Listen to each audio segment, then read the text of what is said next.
Dobro jutro, draga cerkev, vsi, ki nas spremljate preko spleta.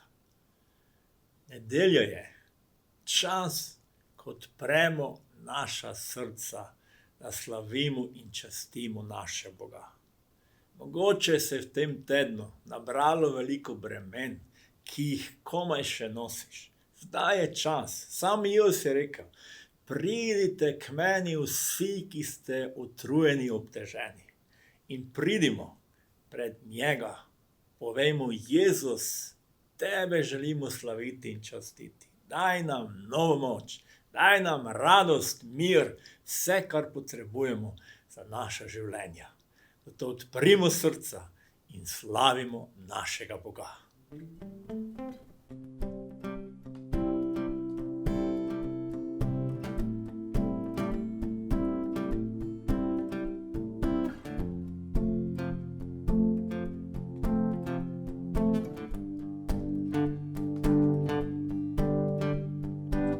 Slava vsa pripada ti, pojemo ti skupaj pesem vsi. Slava vsa pripada ti, Bog. Poj aleluja, Bogu le, slava aleluja, res velik je. Slava vsa pripada Bogu. Slava vsa pripada ti, pojemo ti skupaj pesem vsi. Slava vsa pripada ti, Bog. Poj aleluja, Bogu le, slava aleluja, res velik je. Slava vsa pripada Bogu. Slava vsa pripada ti, pojemo ti skupaj pesem vsi. Slava vsa pripada ti, Bog. Poj aleluja, Bogu le, slava aleluja, res velik je. Slava vsa pripada Bogu. Bog rešitelj, Bog zdravnik moj, naša si pomoč. To si ti, Bog rešitelj, Bog zdravnik moj, naša si pomoč. To si ti, slava vsa pripada ti, pojemo ti skupaj pesem vsi. Slava vsa pripada ti, Bog. Skozi zgodovino človeštva se nam vedno postavlja vprašanje, kdo govori resnico. Toliko različnih verovanj, religije na svetu, na drugi strani ateizem. In vsi nekako govorimo, učimo, da poznamo resnico. Resnica je vedno velik izziv in jo človeštvo nenehno išče in se sprašuje, kaj je resnica. Tudi Jezusa, eden od voditeljev tistega časa, Pilat, je vprašal, kaj je resnica. Pilat mu je rekel: torej si ti vendarle kralj? Jezus je odgovoril: ti praviš, da sem kralj. Jaz sem zato rojen in sem zato prišel na svet, da pričujem za resnico. Kdor je iz resnice, posluša moj glas. Pilat mu je rekel: kaj je resnica? Jezus je Pilata izzval, da mu je postavil vprašanje, kaj je resnica. Pilat je Jezusa spraševal, ali je Jezus kralj. Jezus mu odgovarja, da je prišel, da pričuje za resnico in kdor želi spoznati resnico, bo poslušal njegov glas. Jezus ni prišel spostaviti nove religije, ampak razdeti Boga, ki spreminja in odrešuje človeška življenja. Še več, povedal je, kdor je videl mene, je videl nebeškega očeta. Jezus mu dejal, Filip, toliko časa sem med vami in me nisi spoznal. Kdor je videl mene, je videl očeta. Kako moreš ti reči, pokaži nam očeta? Kakor je bil za Filipa in Jezusove učence velik izziv, da spoznajo vso resnico o Jezusu, je ta izziv velik tudi za nas danes. Nimamo časa, da bi se ukvarjali z Jezusom, pravimo. Vse druge stvari so pomembnejše od njega. Toda, če je Jezus resnica, potem igramo nevarno igro na tem svetu. Potem si je potrebno vzeti čas za resnico. Jezus je govoril o resnici, življenju kot nobeden drug. Dejal je, jaz sem pot, resnica in življenje. Jezus ni dejal, jaz vas peljem k pravi poti, jaz vas peljem k resnici življenju. Ampak on je dejal, jaz sem pot, resnica in življenje. Velika razlika o nečem govoriti in na drugi strani to doživeti. Osredotočiti se je potrebno na Jezusove besede, da je on pot, resnica in življenje. Ali če se bolj konkretno osredotočimo samo na besedo življenje, da je Jezus res življenje, potrjuje dejstvo, da so milijoni ljudi doživeli spremembo v svojem življenju od njega. Mi lahko danes zanikamo Jezusovo delovanje. Lahko rečem, da je to samo mit, da ni nobena resnica v njem. Tudi dejstvo je, da je on spremenil življenja mnogih. Tudi jaz ne bi nikoli govoril o njem, če ne bi spremenil mojega življenja.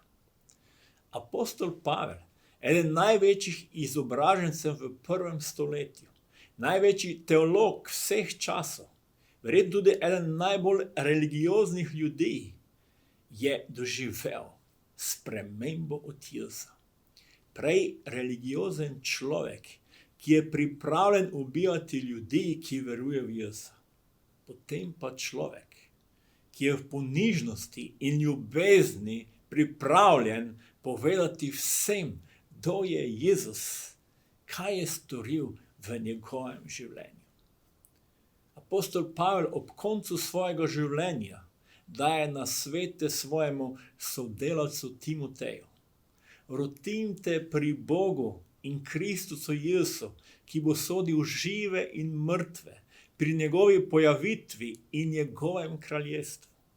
Oznanjuj besedo, vztrajaj v ugodnih in neugodnih okoliščinah. Prepričuj, grajaj, spodbujaj z vso potrpežljivostjo in poučevanjem. Prišel bo namreč čas, ko nekateri ne bodo prenesli zdravega nauka, ampak si bodo po svojih željah poiskali veliko učiteljev, ker hočejo ustreči svojim ušesom. Ušesa bodo obračali proč od resnice in zabredli v bajke.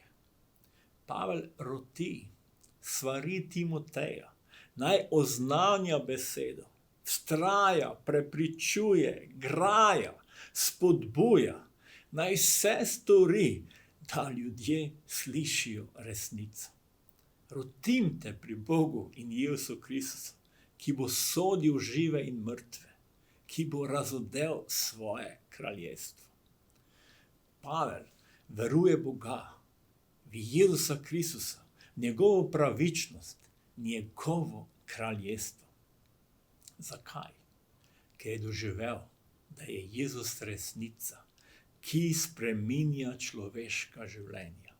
Da je on edini zveličar in odrešenik, da je on edini posrednik med Bogom in grešnim človekom. Nihče ne more pravično Božje kraljestvo s svojimi grehi, sebičnostjo, lažjo, neiskrenostjo, nezvestobo in podobno.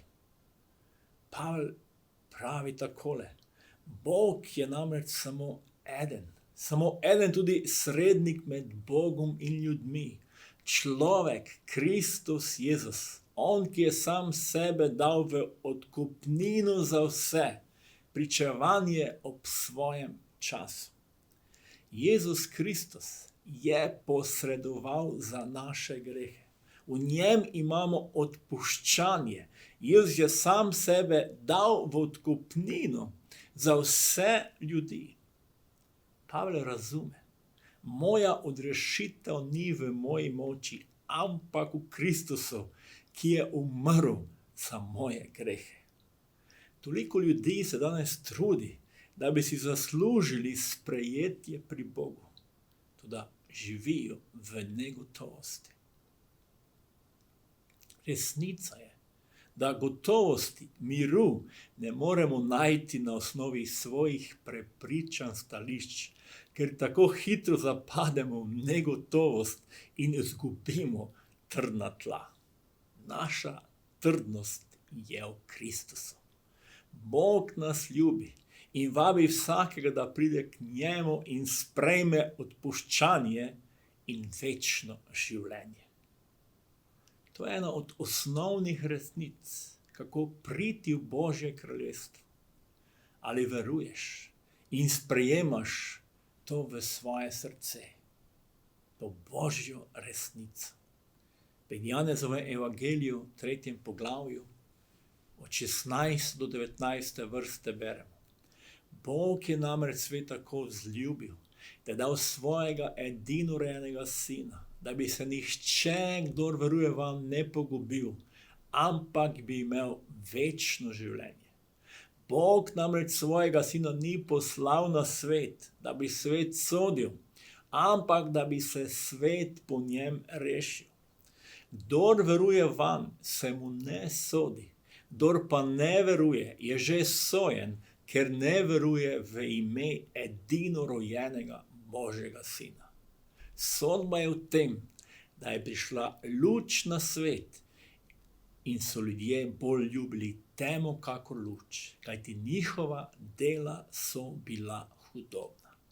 Ali Božja beseda, sam Jezus nam tukaj jasno razodeva, da nas Bog ljubi, da je Jezus prišel na ta svet, da umre za naše grehe, da vsak, ki to v srcu sprejme, veruje vanj in se pokesa za svoje grehe, mu je odpuščeno.